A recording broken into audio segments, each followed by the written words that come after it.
Have you ever wondered if the earth itself was once the prize in a cosmic battle, fought not by mortals, but by gods, angels, and celestial beings? Ancient myths from cultures around the world whisper of a time when the skies were torn apart in war, a war not for glory, not for vengeance, but for dominion over this world. A throne, not in heaven, but upon the very soil beneath our feet. Tonight, we journey into the forgotten chronicles of the war in heaven over the throne of earth, a story of rebellion, power, and the eternal struggle between order and chaos. In the beginning, myth tells us that the heavens and the earth were one, bound together by divine law. The throne of heaven ruled all creation, and the earth was but a jewel suspended in the cosmic sea. In Mesopotamian myths, the Anunnaki, the great ones who descended from the stars, were given domains to govern. Heaven was ruled by Anu, the sky father, while earth was divided among his sons. Similarly, in biblical tradition, God established a celestial order where angels were stewards of creation, each with their role and place in the cosmic hierarchy. But with dominion came ambition.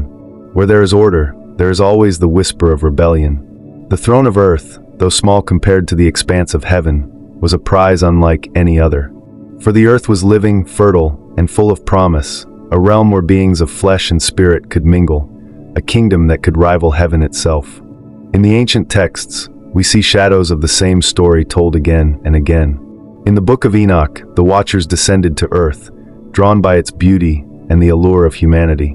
What began as guardianship soon became desire, and desire turned to transgression. These beings sought to rule not only from heaven, but upon the throne of earth itself. In Mesopotamian legend, the younger gods rose against their elders, seeking to carve out dominion. The war of the gods, Marduk against Tiamat, was not merely the slaying of a chaos monster, but a battle for sovereignty over the material world. The sea, the land, the sky, these became the spoils of war, divided like conquered kingdoms. And in Christian tradition, we hear of Lucifer, the shining one, who declared, "I will ascend, I will be like the Most High."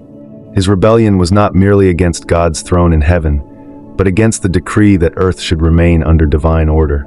For if the earth could be claimed, heaven itself might be challenged. The war was not fought with swords of iron or shields of bronze.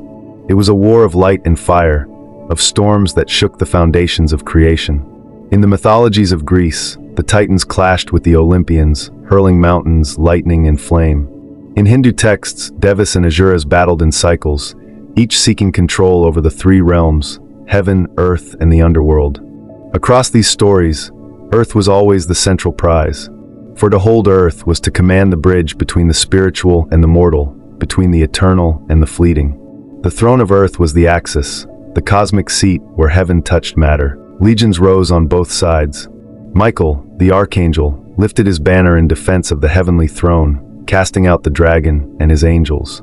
In Mesopotamia, Marduk armed himself with winds and lightning, leading the younger gods against Tiamat's brood. The battle lines were drawn in the heavens, but its impact shook the world below. Storms, floods, fire, and the reshaping of continents. Humanity, caught in the middle, became both witness and prize. Victory in these myths is always costly. Marduk triumphed, but the body of Tiamat became the earth itself, scarred and reshaped by war.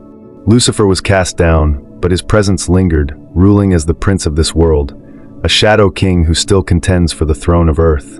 The Watchers fell, bound in chains beneath the mountains, but their influence remained in forbidden knowledge and bloodlines that shaped early civilizations. Every culture remembers the scars of this cosmic war. Flood myths may be echoes of the purging of a corrupted world. The fall of Atlantis, the wars of the gods in Egypt, even the battles of the Mahabharata, all may be fragments of one great story told through many tongues, the struggle for dominion over this planet. And humanity? Humanity became more than observers.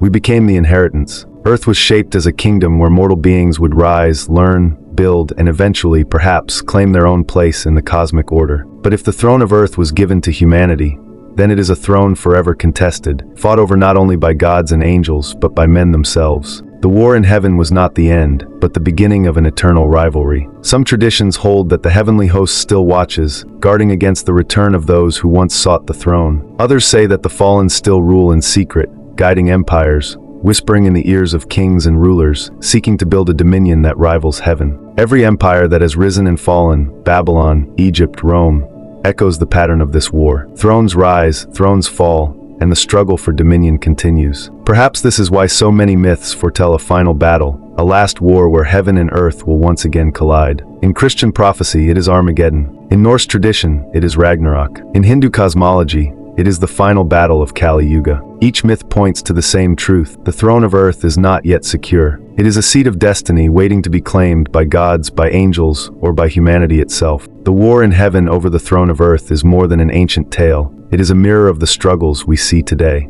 For the true battlefield may not be in the skies, but within us. If earth is the prize, then humanity holds the key. Will we surrender the throne to forces of chaos and corruption, or will we rise as rightful stewards of this world? Perhaps the myths are not just stories of the past, but warnings for the present and the future. The throne of earth remains contested, and the war is not yet over. So the question I leave you with is this: if the throne of earth were yours, how would you rule?